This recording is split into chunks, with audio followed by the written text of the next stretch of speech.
Hey everyone, it's Kayla and welcome back to my channel.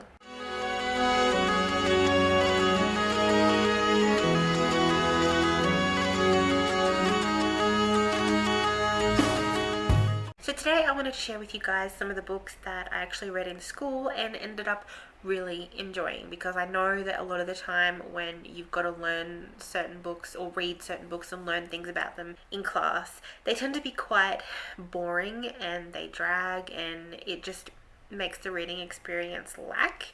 At least I know a lot of people experience that, but these are some of the ones that have stuck with me, that I really enjoyed, that just sort of, I don't know, left me with a feeling of nostalgia in a way when I think about them now. I just wanted to share a couple of these with you, and yeah, let's just get into it. The first one I have for you is probably my favorite and most memorable, and that is Children of the Dust by Louise Lawrence. This one is by far one of the favorite ones that I read in English. It is very much like a post-apocalyptic sort of novel. So we follow three different generations. We start off with our main character who experiences a nuclear bomb that explodes and basically sets the whole world in a crisis where they have to survive, and it's just crazy because of how realistic it comes across as. So we follow her and her family trying to survive and do whatever they can to outlive this nuclear fallout. And then we follow the next generation, which are dealing with sort of like the post-apocalyptic stuff. And then the next generation after that is more so a little bit further into the future and how we've adapted as a human race and that sort of thing. So it's actually very interesting, and I love how it's set out in the three separate generations. I do remember I really enjoyed reading this. It was so realistic and scary, but I just could not find myself putting it down. And I think it was actually written in the mid 80s as well, so that makes it even more worse, because I know we were going a bit crazy at that particular time, worried about nuclear war. So I guess that's why this one came out. But yeah, so it's definitely very realistic, very scary, but it's actually highly entertaining, and I would classify it as a dystopian, but it's cool because you get to see the way that the world could work if we did experience a situation like this. So yes, I really enjoyed this one. I do want to reread it soon because it was just a really good book. It was very well written, very entertaining. It was unique in the way that it was set out. So yes, I really enjoyed this one. The next one I have is Raw by Scott Monk. Now this one we follow our main character who goes to a place called the Farm, which is kind of like a rehab, like I guess like a military school kind of thing. So it's not exactly like prison, but it's a place where you get sent to if you need to sort of shape up and be able to come back into society as like a civilized human being and sort of teach you to be a better person in a way. And our main character is very angsty and angry and just mad at the world and everything. But I don't remember too much about this. I do remember how much I really enjoyed the relationship between him and this other girl that he meets. There's obviously a lot of problems that arise in their relationship, but it's actually kind of sweet and romantic and very teenage angst, I would describe it as. But like I said, I don't remember too much about this, but I do know that I really enjoyed it. It was captivating, and I was one of those people in class that would always read ahead of these particular books. So yes, this was one that I kept reading ahead with. And also at the time I remember, so I mentioned before in one of my videos, I tend to associate certain songs and music with a lot of the books that I'm reading some of the time. So this one was one that I was associating some songs with, and I can't remember. I think I was actually listening to Chris Brown at the time. I know I was one of those people, but I must have been in like year 9 or something like that. A lot of the girls in my year were actually obsessed with Chris Brown at the time, so I was listening to that, and I would associate a couple of those songs with this book and a main character and his relationship. So that was a little bit interesting. But yeah, I did enjoy this one. I would actually like to give this one a reread as well, because I don't remember too much about it.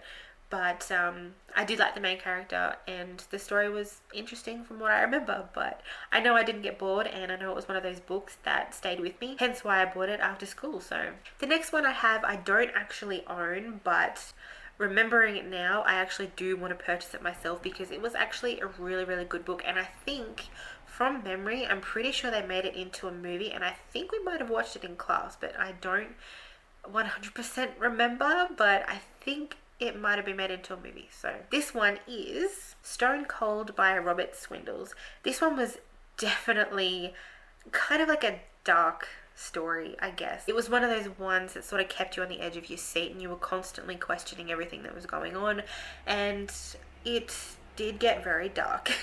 So this one follows a main character of Link, who actually runs away from home, and he becomes homeless and he meets all these new people, and then he discovers that there is someone out there who is murdering homeless people, and he meets this girl called Ginger, and they become really, really good friends, and then she goes missing, and that's when it sort of prompts him to be like, okay, I need to work out what's going on because I don't want to die, I don't want to lose my friend, I want to save all these other people from being killed. But it's really good because, again, it's unique and you don't see a lot of stories about homeless people like that, at least none that I've come across, and it's just really good because you get to see what it's like for someone who becomes homeless and what they have to do to try and survive. And yeah, it's just very interesting because you have the whole survival thing, but you've also got, okay, there's a crime going on, what the hell is happening, why are all these like homeless people going missing? So it's a very good story, and I need to go and buy myself a copy because I really enjoyed it. The next one I have is probably a more well-known book that also became a movie, and I do have to say the movie I liked a lot better than the book, but I still enjoyed the book. And that's The Boy in the Striped Pajamas by John Boyne. I read this, I think, in year 11, so like my second last year before I finished school.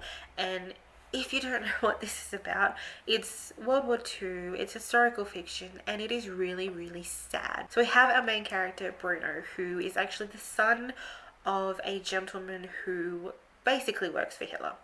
And Bruno has no idea what's going on. Like, he doesn't know about the concentration camp. He doesn't realize that he lives this close to a concentration camp. He doesn't know anything like that. And he just sort of lives the life of a normal 9-year-old. And then he makes friends with a Jewish child who is in a concentration camp in Auschwitz, I believe it is.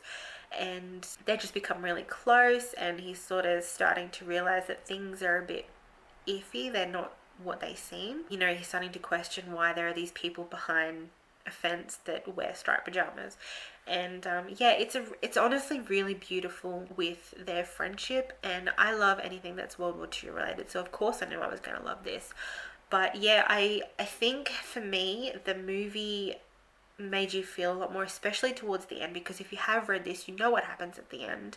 And I feel like the movie portrayed it so much better than the book, whereas in the book, as I was reading the end, I had to flick back because I wasn't 100% sure what was going on, because it was just so quick, and I was like, wait, what? And I feel like that's what was meant to happen. That's why he wrote that way. But I feel like I didn't get that same feeling as I did when I was watching the scene happen on film.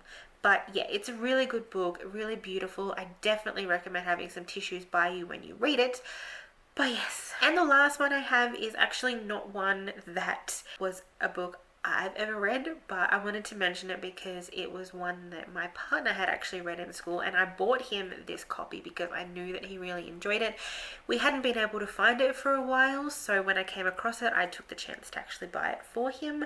I have never read it, but I want to, and I wanted to mention it because it's nice that he's got some books there that he really enjoyed in school, and he wanted to have some now so he could go back and reread them, same sort of thing as I do. And this book is Goodnight Mr. Tom by Michelle Magorian.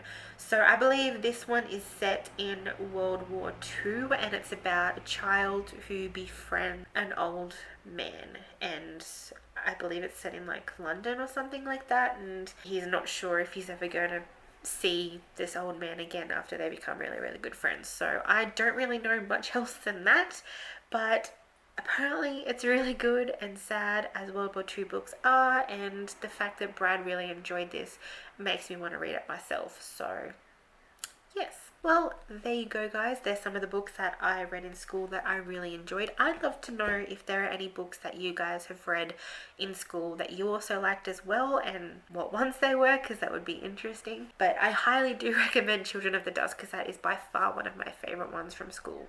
Thanks for watching, guys. Don't forget to like, comment, and subscribe, the usual stuff, and I will see you in the next video. Bye!